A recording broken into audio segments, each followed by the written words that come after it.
Hi, it's Andrea Foulkes. It's the 21st of July 2013.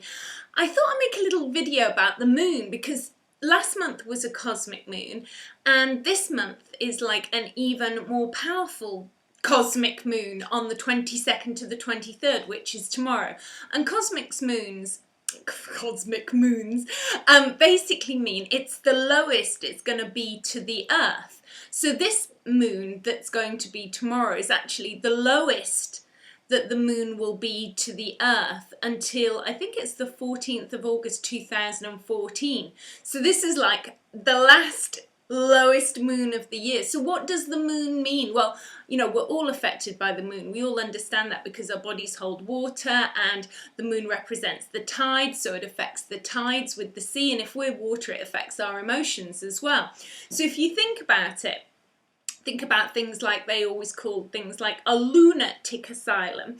That was because it was always people affected by the moon. You know, it's not a derogatory thing actually, it's just the fact that people are affected by the moon. You know, statistically there are more accidents, people admitted to hospitals around a moon. There's actually evidence that even people who own nightclubs often put more bouncers on a nightclub door around a full moon. The police will admit there's more accidents around a full moon. But so what does that mean for us? Well, those of us who are more sensitive to the moon, or not so much that we're more sensitive, we're just aware of the fact that the moon affects our emotions. So the moon brings up all the stuff you haven't processed, you know, and we're all going through this karmic process. And for some people, their lives are getting lighter and lighter and, you know, brighter and brighter, because you can see that by their physical being. You know, they're looking lighter, they're looking brighter, and they're going through the process. It doesn't mean necessarily it hasn't been challenging for them, and it's not necessarily mean it's not going to be challenging for you. It is going to be challenging for you. But if you understand that the moon is bringing this energy up more powerfully than maybe some of the other times in the month, and to surrender into that, to make space in your life for that to happen. You know, when I work with clients, you know, emotions come up all the time, but the difference with people I work with clients, is that they understand they're in a process. So what can you do at home if, you know, you're being affected by the moon and the emotions and the karmic experience that's going on planet Earth? Remember, the energies of planet Earth are pushing up our karma, which is basically, our karma is our thoughts and beliefs from the timelines of our existence, which means past life, this life, and ancestral. This is what we're here for. This is why we came to Earth, to process this stuff, so we could reunite with our higher self and remember who we truly are as a cosmic being from the stars. And so the moon is in some ways assisting you to do that. It's assisting you to bring an awareness into you, everything that isn't in harmony with you and Mother Earth, everything that isn't balanced within you.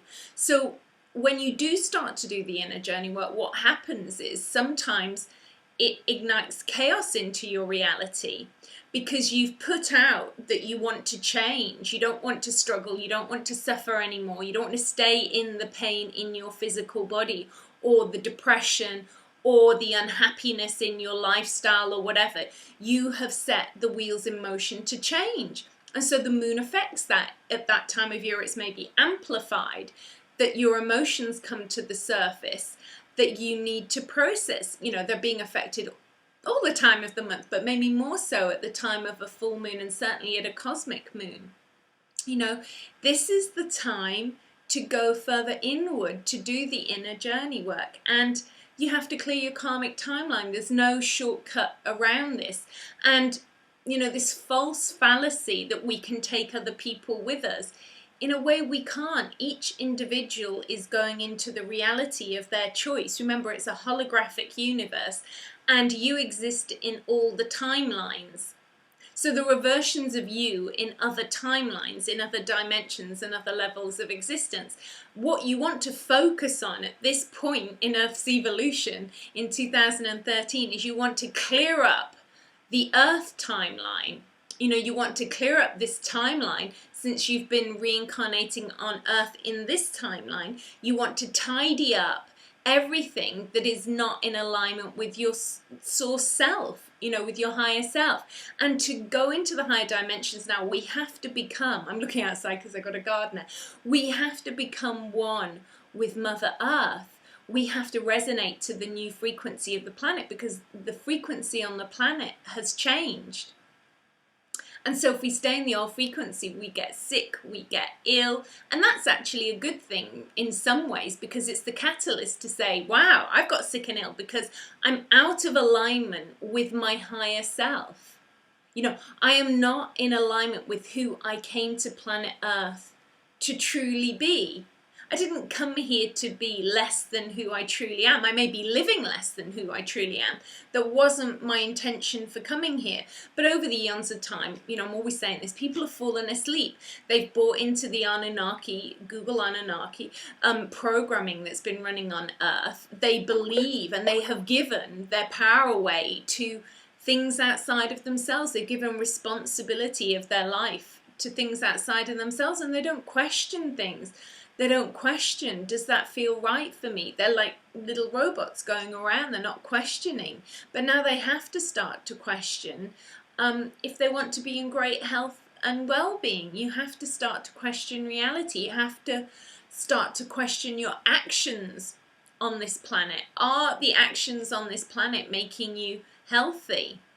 That's your free will to find out. So at the moon, you know, go outside, spend some time. There's a pigeon who lives in my garden. He's just arrived back home. And again, that's another thing, the power animals. And, you know, pigeons actually symbolize something. And the other great thing I found out today, I was listening to Ted Andrews, who I think he passed over a little while ago. He was talking about power animals, on totem animals. And since I've lived in this house, on the day I arrived, I had a badger died on the edge of the garden. Yesterday I found a bumblebee, like a proper fuzzy, proper bumblebee, because some of the bees look like wasps. And he was just dead in the garden. And there was a bird also dead in the garden. And I thought, oh, this is, you know, really interesting. But actually what Ted Andrews said was that if you find dead animals in your garden who've died naturally, it's actually an honour, because they feel safe. They are able to surrender, to exit this planet, and they feel that they're in a safe environment to do that. So if you have animals that die in your garden, it's because they feel they can let down their defences and they can ascend out of here in your garden. So actually, I was really touched by that. I thought, oh, that's really a beautiful thing to feel, that I'm creating this sacred space, you know, for them to ascend out of here in when it's their time to go. So, wow, that sun is so bright. I'm going to go and walk up the tour now. I mean, from a client point of view, I work with lots of clients. As many of you know, I'm a past life regression expert. That's what I did. I created soul freedom therapy. I worked on TV doing past life regression in the UK, just to fill that in if you've not seen any of my other clips before. But I'm actually a visionary intuitive, so I can read all timelines, this lifetime, past life, ancestral. So the work that I do now predominantly over Skype is I tune into your timelines, and I can read the history of your soul, and I can read emotionally what you need to clear energetically. And I also work with something called light language. And there are other clips of light language that I have on other YouTube clips as well. But when you hear the truth of your soul, there is a reaction that happens in you when you're ready, and it shifts it. It's like, that's the truth of my soul. That's the story I needed to get rid of that was running in my subconscious, that you don't always have an awareness of yourself to shift that, but you need to shift it to release the programming of these limiting thoughts and beliefs, and why you have fears, phobias, why you can't ascend into the life you might want. And at this point, you know, abundance isn't necessarily money. You know, money is a useful tool. There's nothing the matter with money.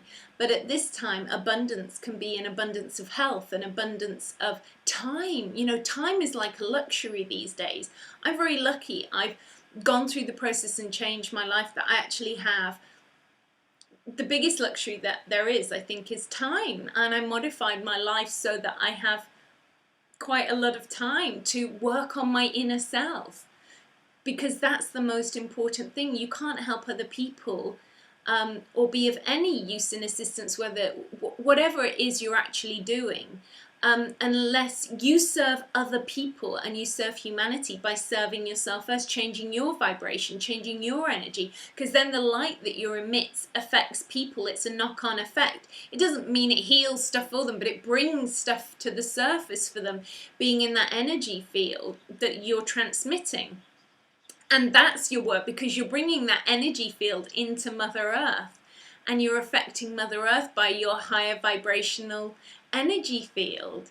And so it's of great value and service to Gaia, Mother Earth, and to humanity, to see value in investing in doing the inner journey work in yourself. That's, guided meditations. I'm always saying the same thing. It's, paying to go and have therapy sessions with people who are good. It's no use. It's false economy to go and see people who aren't very good at it, but you think, oh, well, they're cheap, I'll go and see them. Because you maybe have 20 sessions and hardly get anywhere, and then you have one session with somebody who's really good, and you shift so much of your timelines because they can tune into the truth of your soul, and because of their vast experience, they know how to help you. That's what I'm really good at, and I get to the core of the issues. Of course, egos don't like it, but when someone is wanting that work, they are not in a place to get angry with. Your ego doesn't get defensive. If you're wanting that, if I go up to a stranger in the street, yeah, maybe they get angry. If I was doing that work with a complete stranger in the street, or a friend who didn't want to evolve their consciousness, but you get to a point where you don't really have those kinds of friends in your reality, because it's not vibrationally sustainable. The level of conscious shift is too great to really be communicating together, especially when you have a lifestyle change, like you move into maybe vegan food, vegetarian food, raw food, the things that you're excited about, or maybe crop circles, ley lines, talking about the full moon, different things, and they're talking about football and the X Factor. There's like such a shift in consciousness of the realities that you're plugged into, that it's not sustainable to continue that friendship. Okay, family's different. We find a way to find a middle ground to communicate and have some form of communication with them, and we have to process the karma around that. But the other lesson with some people is just sending love and letting it go. And then people who are in a higher vibration, in more alignment with your thoughts and beliefs, can then come into your reality. And so really at this time of this super moon, really think about being kind to yourself and allowing the emotions to surface. Going into the depths of your emotions is of more benefit than pushing them down and ignoring them. Allowing the pain will never be that good. It will never be that traumatic if you allow it to surface. So think about that, ponder on that, and moon blessings. And I'm going to go and walk the tour now. So that's Andrea Foulkes. So if you're interested in what I'm saying, look at my website, look at my YouTube clips. I do post a lot on Facebook at this time, and there are a lot of old posts on Facebook which, sometimes people don't like to hear the truth of what is. And that's their free will. Don't be offended by anything that I write. I'm the mirror to which you see yourself. So if you're offended by me, it's something you don't like in yourself. And you have the free will at all times to stop watching, stop listening to what I'm saying. No one's torturing you. You don't have to listen to this stuff if you don't like what I'm saying. Tune out, walk away. But there's no use to send abusive emails or messages, because I'm not interested in your view of trying to drag somebody else into your reality, which is karma drama. I don't exist in that reality. So I send you absolute love from your heart, and everything I say is only said from love to assist you. So if you're offended, that's your free will choice, but it's not really anything to do with me as such. It's just the mirror to which you see yourself, and it is your free will at the speed at which you process your karma from Earth. And it's up to you, what you do at this point in time. So, as I was saying, lots of love and bye.